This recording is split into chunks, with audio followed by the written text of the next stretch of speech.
받으시는 예배되기 원합니다. 아멘. 가인과 같은 예배되지 않게 하시고 아벨과 같이 하나님 받으시는 예배되게 도와주시옵소서. 아멘. 우리들의 삶이 하나님을 기쁘게 할 수 있는 그런 예배의 삶이 될 수 있도록 날마다 말씀으로 이끌어주시고 말씀에 묶인 삶이 될 수 있도록 주님 도와주시옵소서. 아버지 특별히 이스라엘과 또 나라 곳곳에서 세계 곳곳에서 아버지 전쟁과 분열과 아버지 또 자연재해로 인하여서 어려움을 당하는 것이 너무도 많이 있습니다. 주님 불쌍히 여겨주시옵소서. 아버지 우리들이 반감만 하는 자 되지 않게 하시고 우리들의 마음이 아버지 함께 아파하며 함께 주님의 사랑을 가지고 기도하며 물질로도 도울 수 있는 믿음의 자녀 될 수 있도록 주님 은혜를 베풀어 주시옵소서. 아버지 특별히 육신의 연약함으로 어려움을 당하는 사랑하는 가정 너무도 많이 있습니다. 우리 하나님께서 그 아픈 마음 만져주시고 주님 위로하여 주시고 치료하여 주시옵소서. 아버지 우리들은 알지 못할지라도 아버지 하나님께서는 그 아픔을 그 고통을 아시는 줄로 믿습니다. 성령 하나님께서 날마다 하나님 말씀으로 아버지 역사하여 주셔서 말씀하여 주셔서 깨끗이 치료함 받고 나음 받게 하시고 하나님 영광 돌리며 살아갈 수 있는 주의 아버지 가정 될 수 있도록 주님 은혜를 베풀어 주시옵소서. 아멘. 성교하는 곳곳마다 주님 아버지 하나님 우리들이 물질만 선교하지 않게 하시옵소서. 우리들이 기도해서 선교할 수 있게 하시고 아버지 또 우리들이 아버지 하나님 선교한 그 물질이 아버지 하나님 나라를 크게 확장되어질 수 있도록 우리 성령님께서 역사하여 주시옵소서. 아버지 세계 곳곳에서 아버지 예수고 힘쓰는 모든 주의 자녀들이 우리 성령 하나님께서 능력으로 채워주셔서 힘있게 하여 주시옵소서. 오늘도 말씀 전하실 목사님 주님 성령으로 충만케 하여 주시옵소서. 그 전하시는 말씀에 힘있게 하여 주시옵소서. 오직 아버지 하나님이 예수 그리스도 되심을 증거할 수 있는 진리의 말씀으로 선포함으로 말미암아 우리들이 그 말씀을 받을 때에 아버지 우리들의 마음에 찔림이 있게 하여 주시옵소서. 아버지 날마다 회개의 영을 부어주시어서 우리들이 하나님 말씀 앞에서 온전히 이끌림 받고 하나님의 자녀로 거룩히 세움받을 수 있도록 주님 은혜 베풀어 주시옵소서. 아멘. 하나님께서 예배 가운데 함께하여 주시고 도와주심을 믿사오며 살아계신 예수 그리스도 이름으로 감사하며 기도드립니다. 아멘. 하나님 말씀 보도록 합니다. 이사야서 1장 19절에서 20절까지의 말씀입니다. 구약성경 969쪽에 나와 있습니다.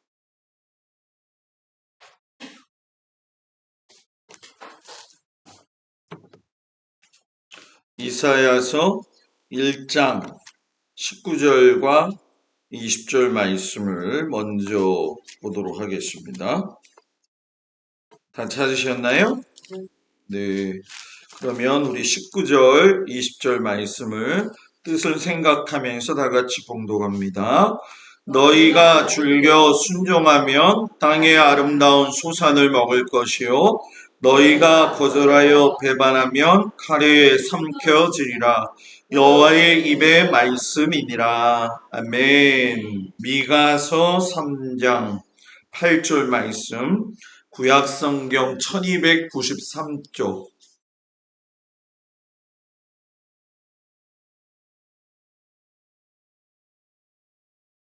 구약성경 1293쪽에 나와 있습니다.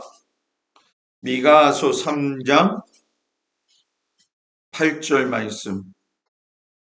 다 찾으셨나요?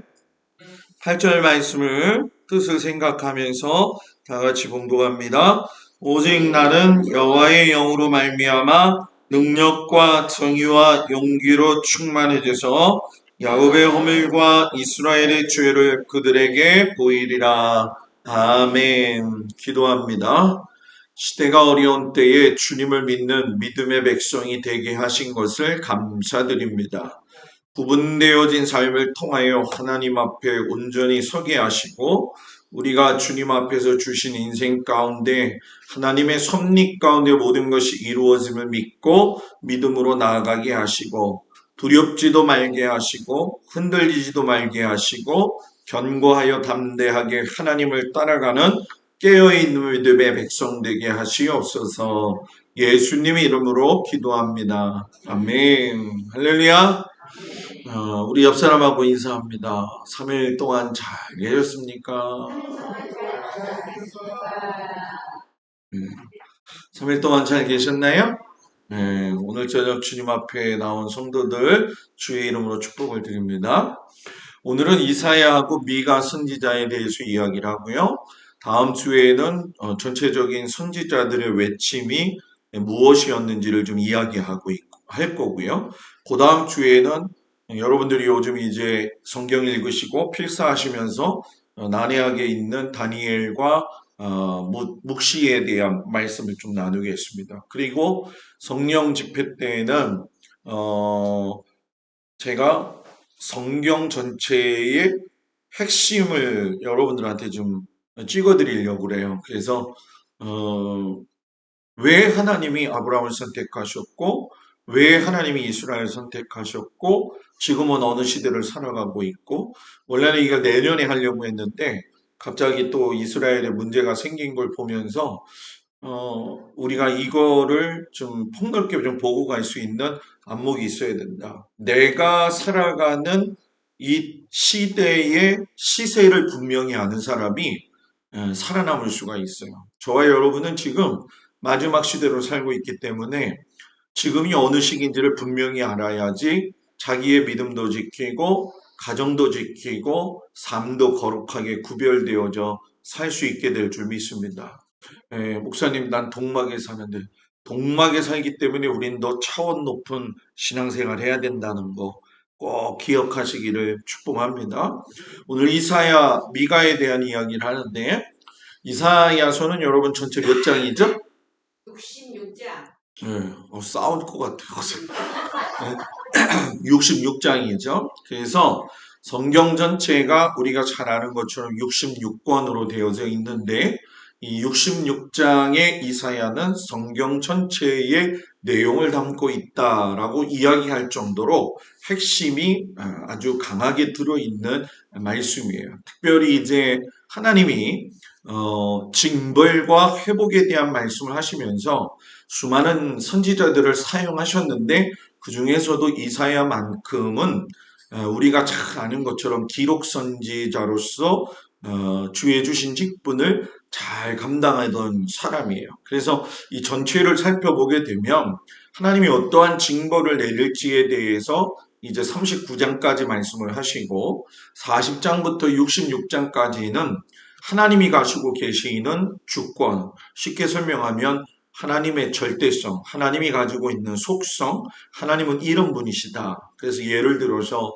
회복을 하시고 징계를 하시고 심판을 하시는 데 있어서 하나님은 이런 분이시다. 우리가 신앙생활 하면서 이 부분 참 놓치고 있거든요. 그저 하나님은 사랑의 하나님이시다. 이 한 부분만을 생각하고 있는데 그것이 아니라는 거예요. 그래서 하나님이 어느 것을 가장 싫어하시고 어느 것을 가장 기뻐하시는지를 분명하게 말씀을 하고 계시고, 그리고 이사야서가 또 중요한 것은 무엇이냐면은 선지자로서의 사명 가운데 제일 중요한 예수님이 이 땅에 오시는 것에 대해서 직접적인 언급을 하게 되어져 있습니다. 그렇기 때문에 이사야 전체를 보게 되면 소망이 없는 시대에 하나님의 말씀을 통해 가지고 이스라엘 백성들로 하여금 메시아에 대한 도래를 소망하게 하죠. 또 이것은 오늘 우리들에게도 시대를 살아갈 적에 정말 중요한 게 뭐냐 하면 참 요즘 주위를 다 둘러보면 전쟁 소식과 더불어 기근의 소식들, 마음 아픈 소식들만 있는데 그래도 우리가 소망을 가지고 살아야 될 게 뭐냐 하면 이 모든 하나님의 섭리는 지금 그대로 흘러가고 있는 것이고 이 상황 속에서 내가 어떤 태도를 취하고 어떤 상황 속에서 이 상황을 분별해야 되느냐 이걸 볼 수 있는 눈이 있기를 주님의 이름으로 축복을 드립니다.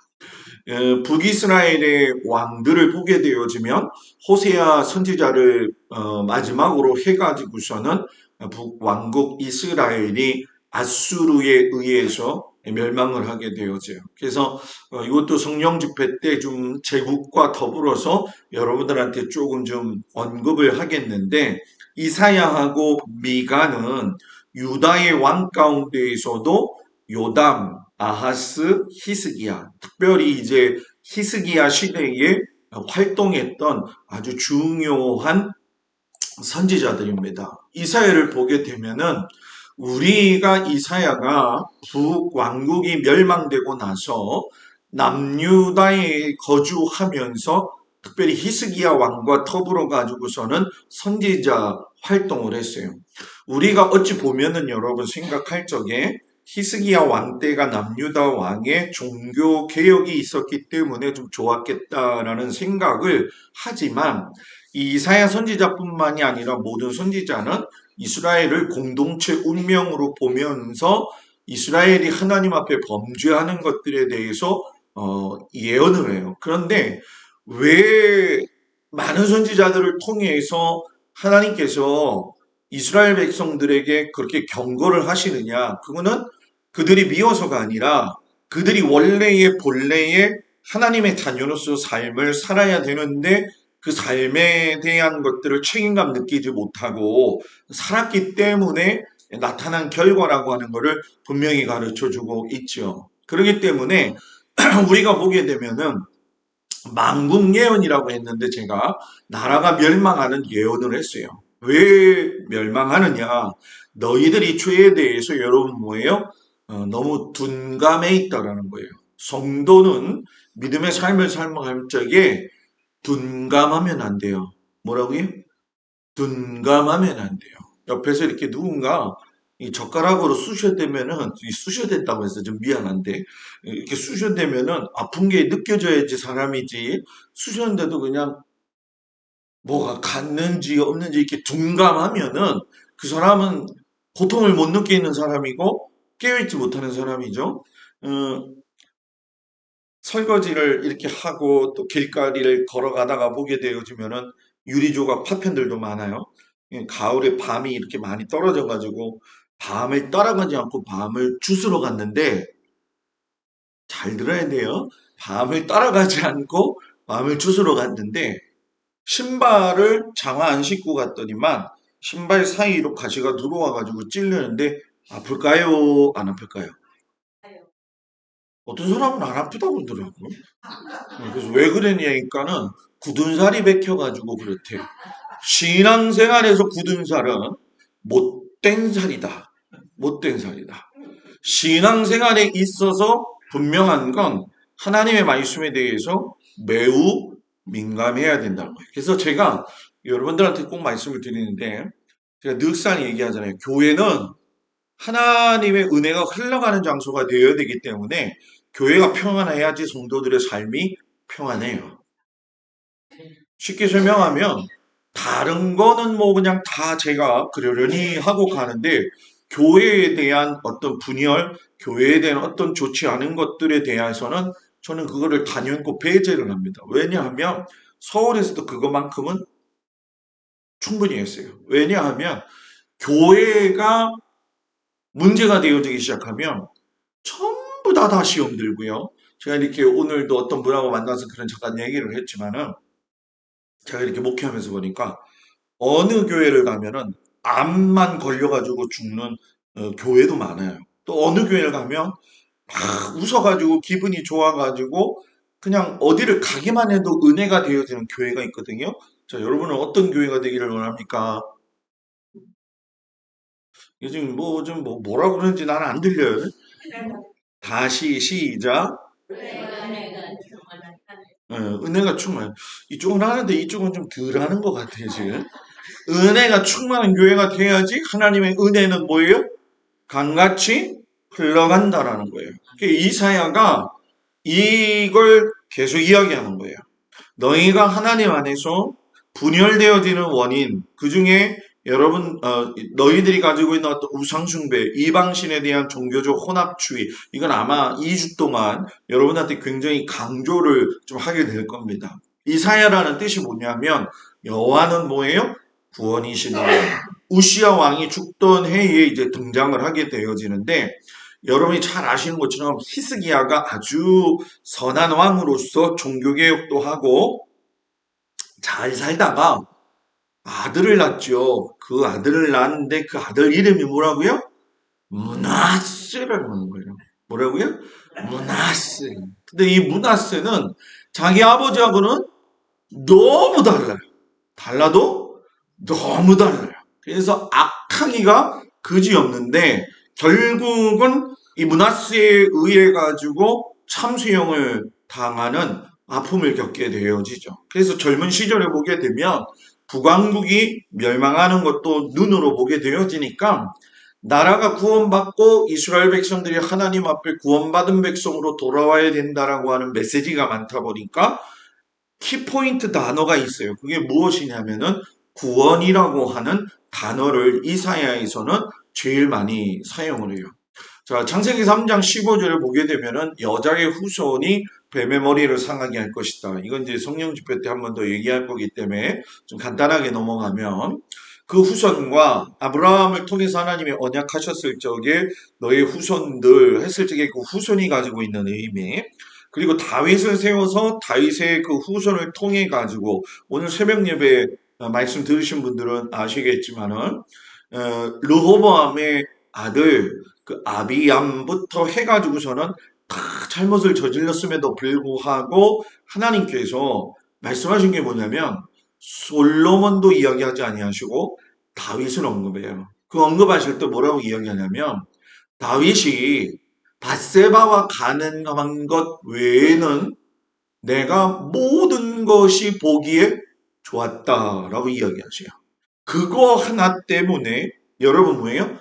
남유다 왕국을 하나님이 세우시면서 멸하지 아니하시고 그것들을 지켜나가셔요. 그래가지고 이 창세기에 시작이 되어졌던 여자의 후손, 아브라함의 후손, 다윗의 후손, 그분이 누구시냐? 바로 예수 그리스도죠. 그 예수 그리스도의 언약을 하나님의 언약을 지켜줘가지고 지금 오는데 이사야가 보니까 북왕국은 멸망을 했어요. 이제 남유다 왕국도 계속 이렇게 기울어져 가고 있는 걸 보면서 느끼는 게 뭐냐 하면 사람들은 그 생각을 하죠. 야, 이거 지금 괜찮은데 뭐 그렇게 굳이 선지자들이 이렇게 소리 지르면서까지 할 필요가 있나? 이런 마음을 가지고 있을 적에 이사야는 지금의 이 상황이 결국은 하나님의 섭리 가운데서 보게 되면은 이 벌써 이미 말씀하셨던 이 후손에 대한 메시지가 사라지고 있는 것 같다고 생각하는 사람들에게 하나님은 절대로 하나님이 약속하신 것을 뒤로 물러서지 않으시는 분이다. 그래서 여러분 어떤 경우에도 성도가 깨달아야 될 게 뭐냐면 내가 예수 믿고 난 다음에 하나님의 자녀가 되고 나서는 절대로 뒤로 물러섬이 있는 신앙은 돼서는 안 돼요. 신앙이 한 발자국 뒤로 물러서게 되면 내가 뒤로 물러선과 동시에 세상은 나에게 한 발자국 옵니다. 여러분 그걸 알아야 돼요. 내가 물러서면 세상은 한 발자국 따라가요. 그것이 한 발자국, 두 발자국, 세 발자국 다니다 보면 결국은 여러분 거기서 큰일을 겪게 되는 거죠. 솔로몬 이후에 르호보암 멸망할 적에도 여러분 잘 아시는 것처럼 애굽 왕과의 관계 속에서 금방패를 전부 다 뺏겨가지고 놋방패로 만들게 되잖아요. 히스기야가 병이 낫고 난 다음에 바벨론 특사들한테 보여주고 나서 그 뒤에 보게 되어지면 내탄코가 피면서 은도 사라지게 되어져요. 그게 다 뭐예요? 한 발자국 뒤로 물러가는 거예요. 물론 목사님 살다 보면 피곤하고 힘들고 어렵고 고나고 괴롭고 진짜 이것저것 복잡한 일 참 많은데 그래도 물러서지 말아야 된다. 물러서면 나에게 죽음을 다오 이런 태도가 있어야 돼요. 앞에서는 아멘을 하고 뒤에서는 물러서지 말고 나에게 죽음을 다오 이런 모습이 있어야 주님이 오실 그날에 자기의 믿음을 지키는 거예요. 나에게 죽음을 달라고 하긴 목사님 무슨 아휴 피곤해 죽겠는데 지금 고구마가 지금 한 더미처럼 골라야 될 판에 지금 여러분 잘 생각해봐요. 뒤로 물러서기 시작하면 하나씩 둘씩 다 잡아먹히게 되어 있습니다. 결국 그들을 향해서 이사야가 뭐냐면 너희가 다른 신을 섬기게 되게 되면 결국 포로가 되어질 것이고 그러나 이사야는 이 포로가 되어진다고 해서 너희가 절대로 하나님의 약속이 무너지지는 않는다. 그래서 그것이 우리가 이제 여러분 남유다 왕국이 시드기야에 의해서 완전히 멸망당해가지고 다니엘을 통해가지고도 그렇고 또 여러분이 잘 알고 있는 뭐 에스겔이라든가 에스라라든가 수많은 그 뭡니까 느헤미야라든가 하는 사람들을 통해서 정확하게 70년 지나면 회복시킨다. 하나님 약속하셨잖아요. 그대로 이루어지잖아요. 그대로 이루어져요. 그러니까 하나님은 지금 약속하신 것대로 지금 가고 있는 거예요, 세상이. 예수를 믿으면서도 내가 지금 하나님이 가고 계시는 이 섭리를 모르고 간다면 우리는 눈뜬 봉사가 된 거예요. 뭐라고요? 눈뜬 봉사. 신봉사 말고 눈뜬 봉사. 예? 말씀을 들어도 알지도 못하고 깨닫지도 못하고 이게 내가 지금 어느 시대에 살고 있는지 저 지구 저쪽 편에서 우크라이나가 전쟁이 났고 저기 뭡니까 아프가니스탄에서 지진이 나서 죽고 이스라엘에서 뭐 이런 일이 일어나가지고서 여러분 이건 전쟁 이거 그냥 목요일날 얘기합시다. 목요일날 얘기하고 이런 모든 일들은 하나님의 타임라인 그대로 가는 거예요. 그렇기 때문에 거기서 제일 중요한 건 뭐냐? 하나님 왜 이렇게 하시느냐? 딱 한 가지예요.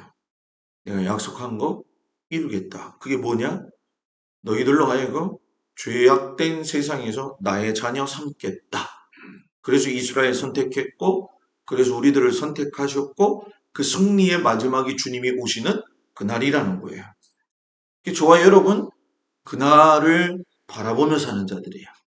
아, 목사님, 무서워요. 신앙생활을 하긴 해야 되는데, 다니엘 읽으니까 무섭고, 요한계시록 읽으면 더 막 머리가 쥐날 정도로 무섭고, 목사님 무서워요.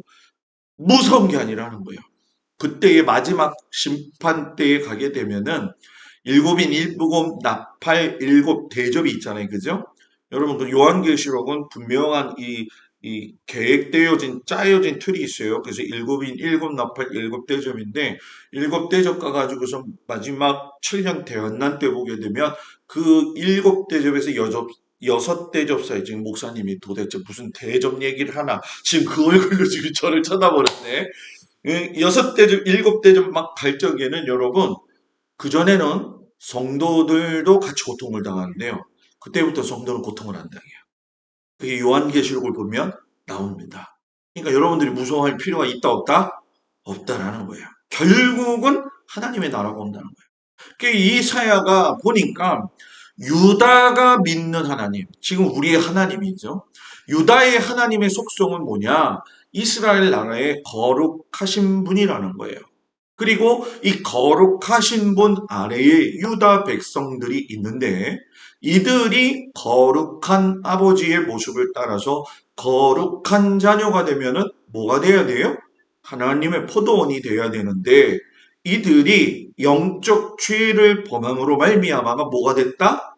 들포도가 되어졌다는 거예요. 그래서 이사야 선지자가 뭐냐면 너희가 하나님이 거룩한데 왜 하나님의 거룩함을 따라가지 않느냐. 그러니까 예수를 믿어도 이 변하지 않는 건 진짜 기적이라는 거예요. 자, 옆 사람 보면서 예수님을 그렇게 믿어도 옆 사람 보면서 예수님을 그렇게 믿어도 아주 크게 좀 해보시죠. 예수님을 그렇게 믿어도 변하지 않는 거 신기하고 놀라워. 여러분 신기하고 놀라운 거예요. 놀라운 거예요. 참 신기하고 놀라워 진짜. 이게 뭐 방법이 없을까요? 예? 저는 목회자로서 이걸 고민하게 되어지는데 이 고민을 해야 돼 이거. 내가 예수 그렇게 열심히 믿고 나가지고서는 하나님 나라도 가지도 못하고 말이에요. 맨날 예수 믿었는데 은혜 받았다고 하는데 옆에 사람 가가지고 삿대질하고 앉아있고 말이에요. 그죠? 가가지고서는 속이나 들들 끓고 앉아있고 말이에요. 그죠? 가가지고서 진짜 더 먹이고 입히고 사랑하고 입혀주고 사랑해주고 안아주고 해야 되는데 이 찔러도 피 한 방울 안 나온 사람들처럼 그런 모습으로 회개해야 됩니다. 결론은 버킹검이에요. 지금 제가 뭐 얘기하는지 아시? 결론은 하나라는 거예요. 회개해야 돼, 회개. 목사님 뭘 회개하라는지. 여러분과 저는 하나님의 포도원으로서 아름다운 포도염을 맺고 살아야 되지 들포도 맺은 것처럼 살면 된다 안 된다? 안 된다는 거예요. 내 안에 사악한 것들이 있고 교만한 것들이 있으면 근절하기 위해서 부단히도 노력해야 돼. 부단히도 노력해야 돼. 부단히도 노력해야 돼. 내가 예전에 하나님 믿으면서 하나님 내가 그렇게 뭐 악하지는 않았지만 그래도 조금 집에서 생각해 보니까 내가 진짜 한 가닥 진짜 하나님 앞에서 내 잘난 맛에 좀 산 게 좀 있습니다. 생각하는 사람들은 오늘 집에 가가지고 잠자지 말고 입을 뒤집어 쓰고 무릎 꿇고 하나님 앞에 회개하기를 축복합니다. 하라고 할 때 하는 게 좋아요. 사람은 망각에 망각. 그대로 그냥 잊어먹어요. 그리고 남이 잘못한 건 왜 이렇게 잘 보는지도 몰라. 그죠? 예? 너무너무 잘 봐. 그래서 참 우리 마음속에 뭐가 없어야 된다? 악이 없어야 된다. 악한 마음이 없어야 된다. 예수 믿는 사람은 선해야 합니다. 자, 옆 사람 얼굴 좀 봐봐요. 선하게 보이는지. 선하게 보여요? 네. 선하게 보여야 돼. 사람은 살아온 얼굴이 그대로 나타나거든요. 그죠? 표독스럽게 째려본 사람들은요, 표독스럽게 얼굴에 잔재가 남아있어요. 저 봐요. 원래 표독하게 하려도 할 수가 없어, 저는 원래. 네? 표독스럽게 해본 적이 없어요. 이렇게 이 악한 마음을 가지고 살게 되면 악한 것들이 이렇게 뿜어져 나오잖아요. 뿜어져 나오잖아요. 뿜어져 나오잖아요. 여러분, 그래서 그 사도 바울도 그런 얘기했지만 예수 그리스도의 향기를 드러내는 사람이 얼마나 좋은지 몰라요. 가끔씩 가다가 집사람이 제 방에 들어오면 그래요. 노인네 냄새 난다. 노인네 냄새 난다. 호레비 냄새 난다. 호레비 냄새 난다. 그래요. 그래갖고 제가 뭐 지난번에 이렇게 뭡니까 갖다가 뿌리기도 했는데 요번에는 그 뭡니까 그 나들을 갖다가 집에다가 제 방에다가 꽂아놨어요 지금. 그래서 호레비 냄새 없고 거룩한 냄새만 나게 해주십시오. 그래갖고 몰약을 뿌려놓고 있거든요. 혹시 집에 냄새가 나서 목사님 나도 그 몰약 좀 주십시오. 나드 좀 주십시오. 얘기할 수 내가 드릴게. 아 왜 준대에도 싫어요? 그 이스라엘에서 직접 사온 겁니다, 여러분. 요만한 거 제가 한 20개 넘게 있어요. 그래서 그거 달래는 사람한테는 줄 수 있어요? 안 가져가면 저는 괜찮습니다. 네. 이게 여러분, 하나님 앞에서 회개의 규범을 이사야 선지자가 9가지나 얘기했어요. 너희는 스스로 씻어라. 깨끗하게 해라. 버려라. 그쳐라. 그만. 배워라. 구해라. 도와줘라. 신원해라. 변호해라. 회개는 내가 참 죄를 많이 졌어. 이 의식을 느끼고 하나님 나 회개해요. 그리고 저 문당하면서 나 오늘 하나님 앞에 다 회개했으니까 속 시원하다. 이게 회개가 아니에요. 우리가 보통 보면 그러잖아요. 주일날이고 예배 시간이고 오면은 그냥 다 앉아가지고서는 진짜 심각한 얼굴로 기도를 하잖아요. 그죠? 여러분들. 다 오면은 주님 앞에 하나님 오늘도 하루의 삶을 주셔서 얼마나 기쁘고 감사한지 몰라요. 하나님 오늘이 나의 인생의 최고의 날의 인생이 되기를 원해요. 근데 그게 이제 기도가 돼야 되는데 딱 앉으면 하나님 내가 죄를 많이 져서 주님 이게 이거 참 용서하여 주시옵소서. 이게 그래서 또 갔다가 또 오면은 하나님 또 충죄를 제가 졌는데 이거 어떻게 하면 좋을까요? 이게 무슨 회개의 그 레파토리만 여러 종류를 가지고 있으면 안 돼. 그러니까 회개를 딱 하고 난 다음에 여러분 오늘도 감사를 해야죠. 하나님 내게 오늘도 큰 은혜를 주셔서 감사하고 차 타고 다니는데 그래 차 사고도 안 나서 좋고 집에서 밥 먹는데 김치찌개 먹다가 혓바닥 뒤지 않아서 감사하고 막 이런 거. 예? 아무것도 아닌 것 같지만, 예? 어저께 찬양 때랑 밥 먹다가 제가 혓바닥 튀었거든. 예? 맛있게 먹어서 그래요. 예? 여러분, 실질적인 회개의 열매가 맺어지지 않고 입으로만 회개를 외치는 건 회개의 가면을 쓰고 있는 것이다. 회개의 가면을 쓰고 있는 것이다. 회개의 가면을 벗기를 주의 이름으로 축복을 드립니다. 이사야가 바른 예배가 어떤 게 뭐냐? 바른 예배는 하나님이 임재를 하시면 자기 사람은 내 죄가 얼마나 크냐 이걸 보게 되는 것이고 그 본과 동시에 그 안에서 뭐가 일어난다는 거예요? 회개가 나면 예수님이 죄 용서함을 해주신다는 거예요. 그리고 그 용서 속에서 하나님의 말씀이 선포되어지게 되면 하나님하고도 관계가 회복이 되고 이웃과도 관계 회복이 되어야 되는 거예요. 그리고 내가 이렇게 살아야지 결단하고 순종하게 되어지는 건데 현대 교회의 문제가 뭐냐면 회개에서 죄 용서에서 요 라인이 없어져 버렸어요. 이걸 얘기하기 싫어해. 누가? 목사님이. 이거 얘기하면 교인들이 싫어한다고 별로 이야기하는 걸 원치 않아요. 그리고 듣는 것도 싫어해요. 근데 죄를 지적하라는 게 아니라 우리는 거룩한 주의 자녀로서의 본분을 살아야 된다. 이거를 생각하는 게 중요하다는 거예요. 그러니까 우리 그러잖아요. 아유, 저 사람은요, 신앙이요, 고랬어요. 고랬어요. 이렇게 얘기하잖아요. 아유, 저 사람 저랬어요. 라고 이야기하잖아요. 근데 고랬어요. 저랬어요. 하는 게 옛날에 내 모습이나 마찬가지예요, 여러분.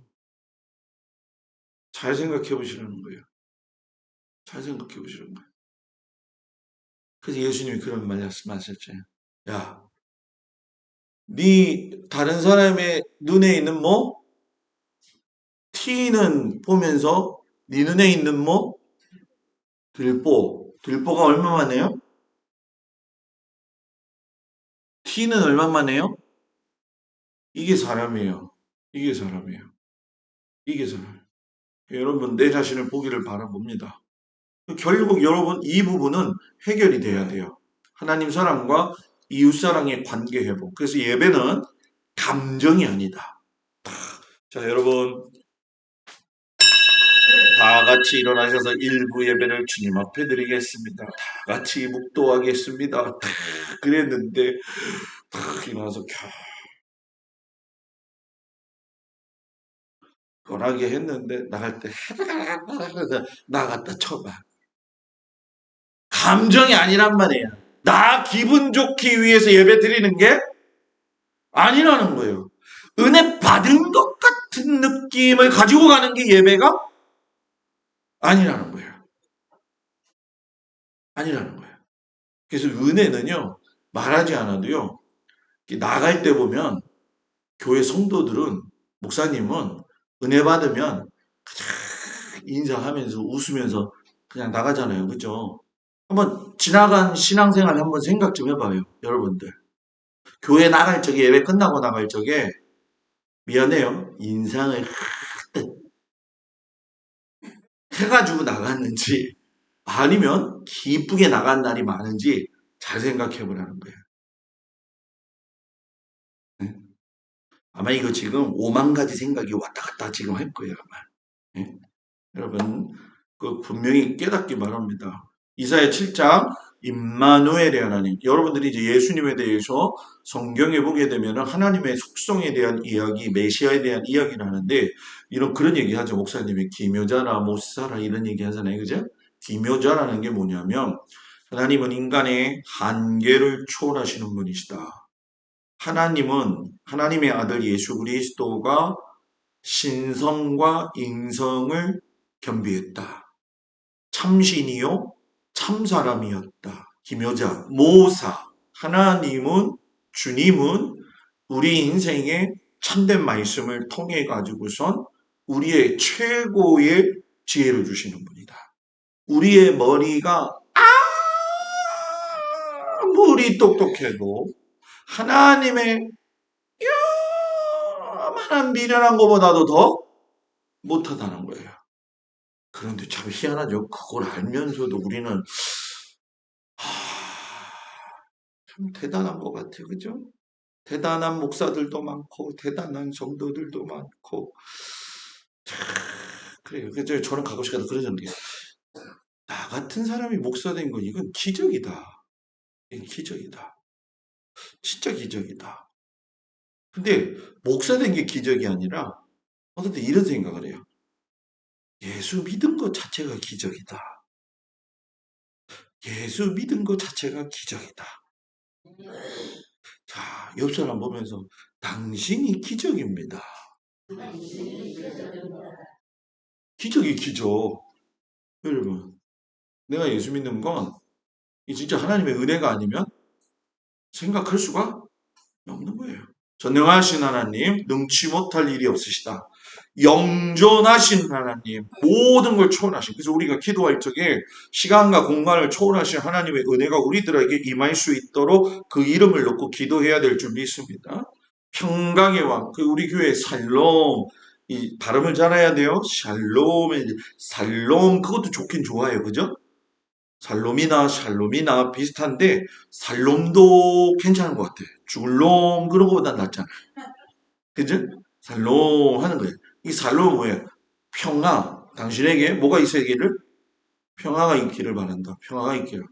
오늘 그 저기 뭡니까? 미국의 대학에서 지금 22살 학생, 이스라엘, 24살이구나. 이스라엘 여대생이 학교에다가 휴학계 내고 비행기 타고 이스라엘로 가버렸어요. 이유가 뭐냐면 난 나라 지키러 간다.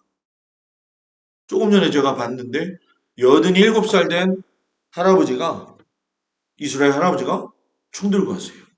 전 세계에 있는 이스라엘들 이렇게 다 가요. 우리나라가 이걸 배워야 되거든. 이걸.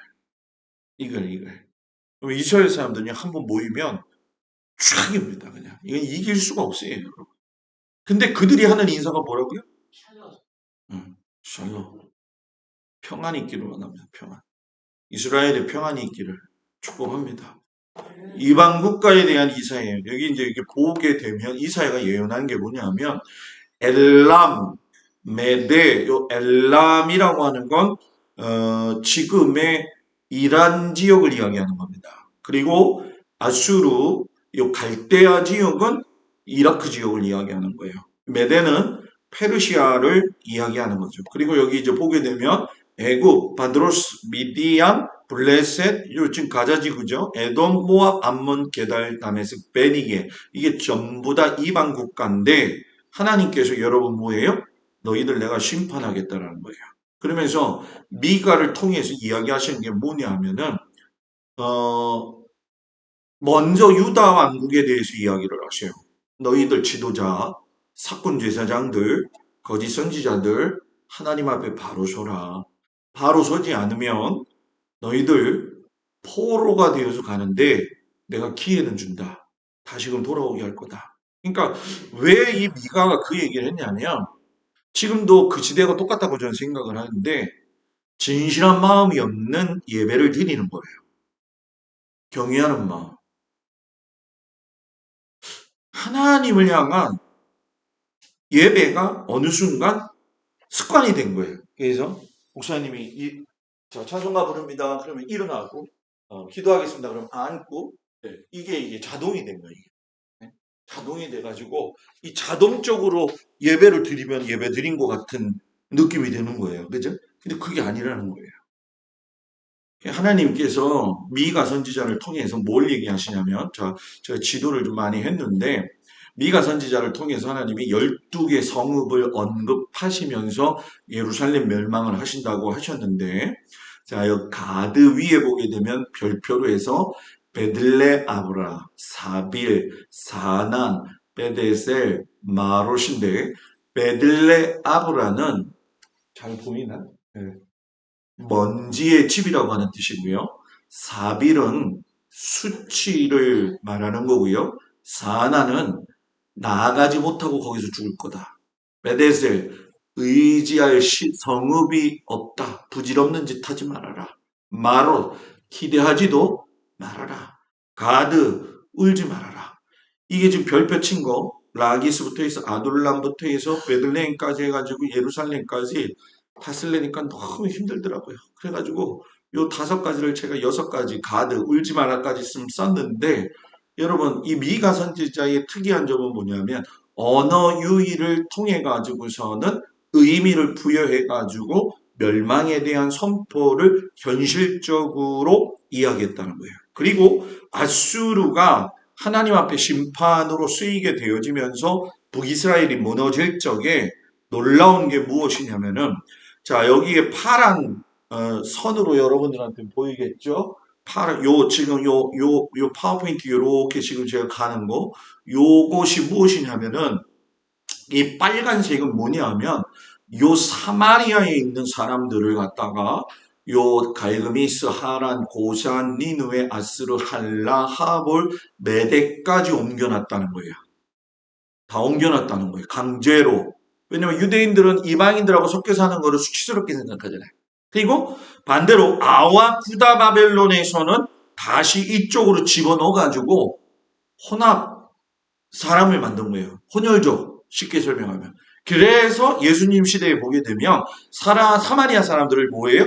인정하지 않았던 이유가 바로 그거죠. 그리고 이사야 시대 때에 히스기야 왕이 종교개혁이 왜 중요하냐면은 유월절을 지키지 않았던 걸 복원시켰는데 왜 이게 중요하냐면 히스기야 왕 때 보게 되면 북이스라엘 위의 지역은 멸망이 됐단 말이에요. 그죠? 남유다 왕국 쪽만 있어요. 이 빨간 게 남유다고 요 위로가 지금 북이스라엘 지역인데 지금 나라가 멸망한 상태에서도 종교개혁을 북쪽에 있는 사람들까지 끌어모아가지고 예루살렘에서 유월절 복원을 했다는 거예요. 이게 굉장히 중요한 거죠. 그런데 안타까운 게 뭐냐?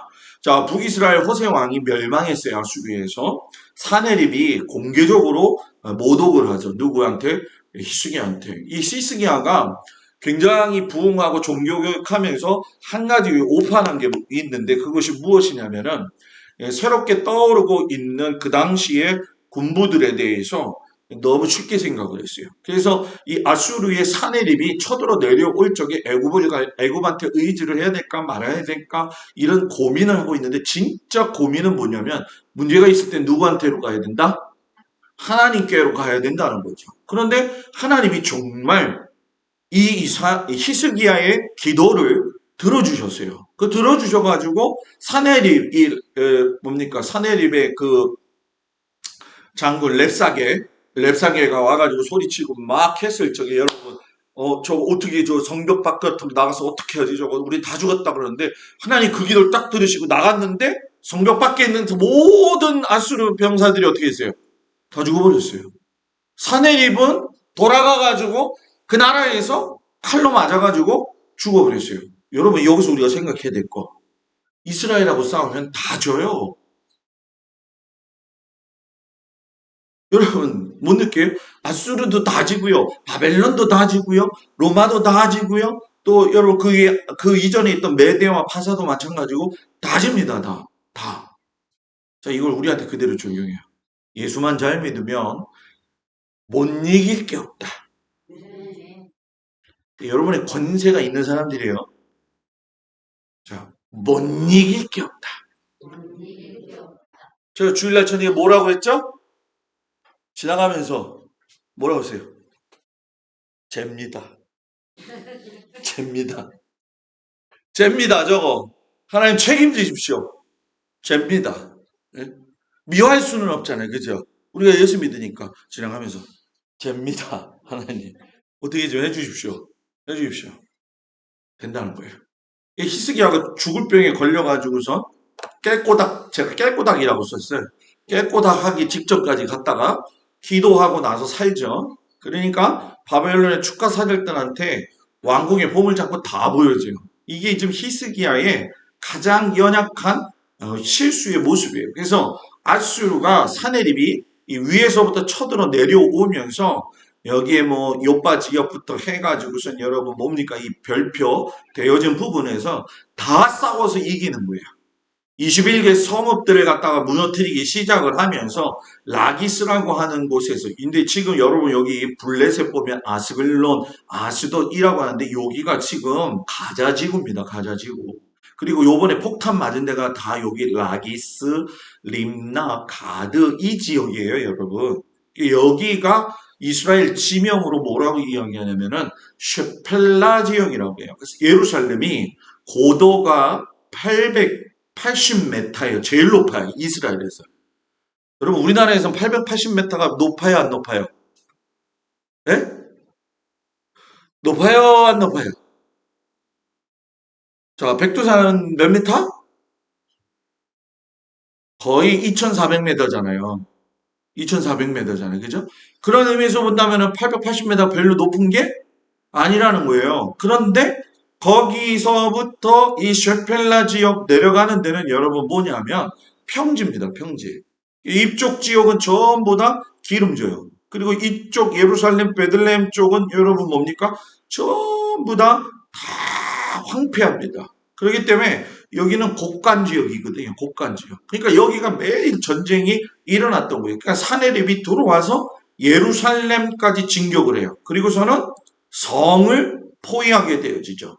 여기 이제 우리가 잘 알고 있는 이제 이 성전 산이에요. 성전산인데 요번에 하마스가 한 이유가 뭐냐면 여기에 있는 이 황금던 아락사 사원을 갖다가 이스라엘 사람들이 막 들어갔다. 근데 이스라엘 입장에서도 이 부분은 더 이제 얘기해야 될 부분들이 좀 있긴 하지만 요것 때문에 시작이 되어지면서 히스기야가 성벽을 쌓죠. 그리고서는 여러분 잘 아시는 것처럼 기드론 골짜기 여기가 흰놈의 골짜기인데 여기 랍세게하고 사내립이 와가지고 진치고 있는 거예요. 그때를 생각해가지고 이 실로암 요 파란 선이 여러분 뭐냐면 다윗성입니다. 쉽게 설명하면 다윗이 처음 지었던 성이에요. 근데 그 밑에 보게 되어지면 땅속 깊은 곳에다가 수로를 만들어가지고 누가 와서 포위를 해도 자급자족으로 물을 얻을 수 있도록 만든 터널이 뭐라고 이야기하느냐?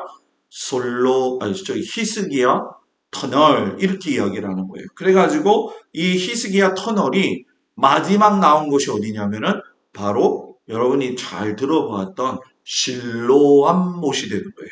실로암 못. 그러니까 예수님이 그 맹인한테 침 뱉어가지고 이 짓먹여가지고 어디 가서 씻어라? 실로암 못. 근데 여러분 여기가 경사가 무지가 빠릅니다. 그런데 잘 생각해봐요, 권사님들, 우리 성도님들. 눈 감았어요? 아무것도 안 보여요?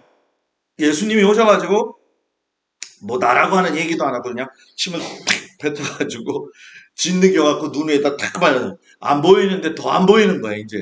그죠? 안 보이는데 더 안 보이는 거지. 그죠? 근데 그 밑에까지 내려간다는 게 여러분 쉬워요, 안 쉬워요? 그거는 못 봐가지고 모르겠어요. 그건 못 봐가지고 모르겠는데 중요한 건 거기를 많은 사람들이 동행을 했을 거라는 거예요. 그런데 그 와중 속에서 이 진흙에 침 발라가지고 가는 그 소경 거지 바디메오의 믿음이 우습게 보면 안 된다는 거예요. 이 사람은 겉모습 보고 평가하면 된다 안 된다? 안 된다는 거예요. 마지막으로 여러분 이제 이사야하고 미가를 맞추면서 왜 하나님은 이사야하고 미가에게 이렇게 이야기하셨느냐? 당시에 유대 백성 삶이 뭐였느냐? 때의 분별을 제대로 못했다. 분별이라고 했는데 제가 시세라고도 이야기를 좀 표현하는데 내가 사는 이 세상의 지금 현실적인 문제가 뭐지? 나는 뭐 이게 분별하려니까 집에 앉아가지고 나는 왜 태어났지? 먹기 위해 태어난 건가? 살기 위해 먹으려고 태어난 건가? 이런 생각 좀 하지 말고, 예? 뭘 생각하느냐? 주님이 나를 이 땅에 보내신 이유와 목적이 뭐지? 하나님이 나의 가정과 나의 자녀들에게 어떻게 살기를 원하시지? 아, 내가 목사인데, 그래도 내가 장로인데, 그래도 내가 권사인데, 그래도 내가 어떻게 살아야 되지? 좀 말씀대로 좀 어떻게 살아야지? 이러한 분별. 이러한 시세에 대한 고민, 이러한 시세에 대한 고민. 내일 점심은 콩나물 무쳐 먹을까, 숙주를 무쳐 먹을까? 이거 생각하지 말고, 예? 아무거나 그냥 무쳐 먹으면 되는 거고, 중요한 건 지금 이 시대. 그죠? 주님이 너희가 계속 이렇게 살면 심판의 날 온다. 근데 이들은 여러분 요즘 제가 아모스 설교했었잖아요. 소떼에서 송아지 잡아먹고 양떼에서 양 잡아먹고 포도주를 대접채 마시고 잔치집 열린 것처럼 살았다는 거예요. 근데 니들이 지금 그럴 상황이냐? 굵은 베옷 입고 하나님 앞에 죄를 통곡하고 재난을 슬퍼해야 되는데 지금 뭐하고 있니?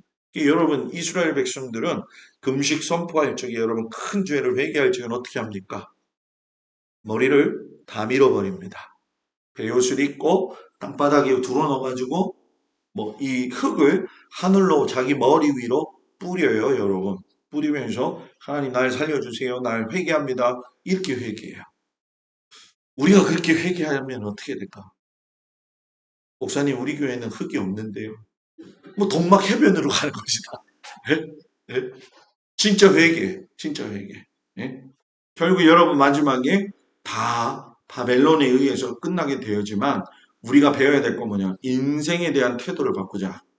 될 대로 되라 이게 아니라는 거야. 내일 죽어도 나는 뼈저리게 주님 사람 될 거다.